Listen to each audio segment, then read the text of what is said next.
Let's further discuss this now with Medea Benjamin. She is the co-founder of the women-led peace group CODEPINK and the human rights group Global Exchange, and she joins me live now from Washington. It's an absolute pleasure hosting you on the program, Medea. Now, Netanyahu, along with addressing Congress and meeting Biden, is also expected to meet with Kamala Harris. He's already been met with protests, and we can most definitely expect those demonstrations to continue, some of which are being organized by your organization, CODEPINK. However, do you have hope that Kamala Harris could bring about some sort of change in stopping Israel's war on Gaza?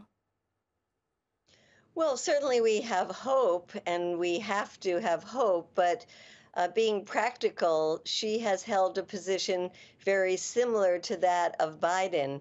Perhaps she has expressed more concern about civilian casualties than he has, but her history is one of showing tremendous support for Israel. There has been this growing movement within the United States to pressure both President Biden and Congress to change its position. And we will continue, in fact, now feel an even stronger impetus to build this movement so that we can have an influence on the candidate Kamala Harris as she campaigns in the next few months. You've been advocating for a free Palestine for years now. You've been consistently confronting political figures for their Israel policy, many of which get quite uncomfortable when you approach them. How big of an impact are these interactions having on policy making?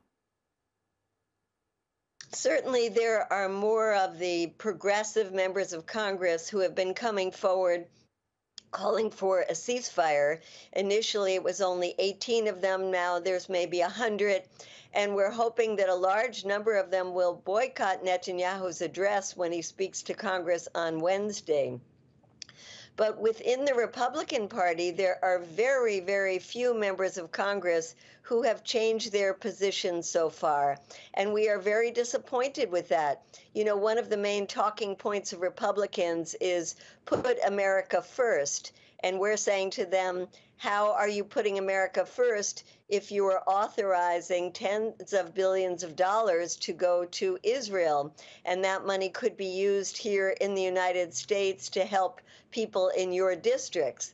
So we will continue to put that kind of pressure on both Republicans and Democrats. And I think as time goes by and they see the opinion polls, which have not only showed that the majority of Americans want a ceasefire, but they don't want to keep supporting Israel with more weapons, we will have more members of Congress changing their tune. Going back to the protests, Medea, because it's a very important element to everything that's been happening over the last 10 months. It's been putting a lot of pressure on the Biden administration to make some sort of change.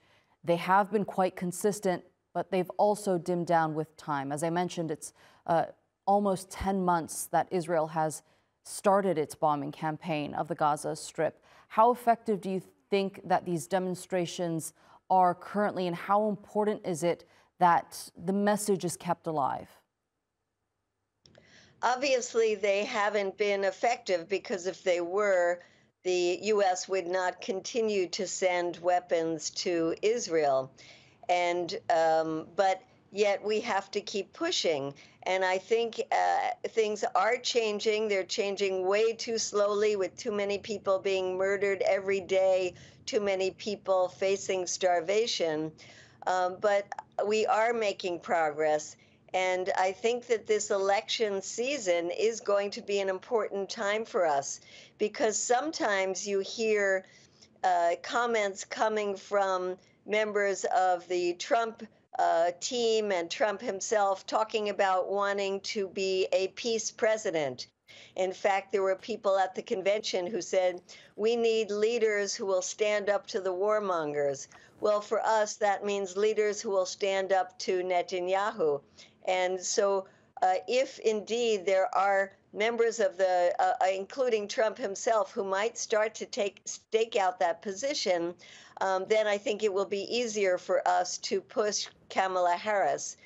In any event, there is a very strong movement, and particularly in swing states, that she is going to need to win if she has a chance at winning the presidency.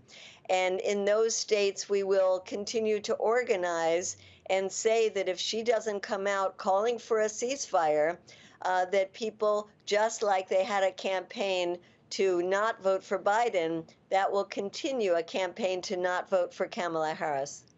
All right, Medea Benjamin, thank you so much for being with us here on TR2 World and sharing that insight with us. I appreciate your time.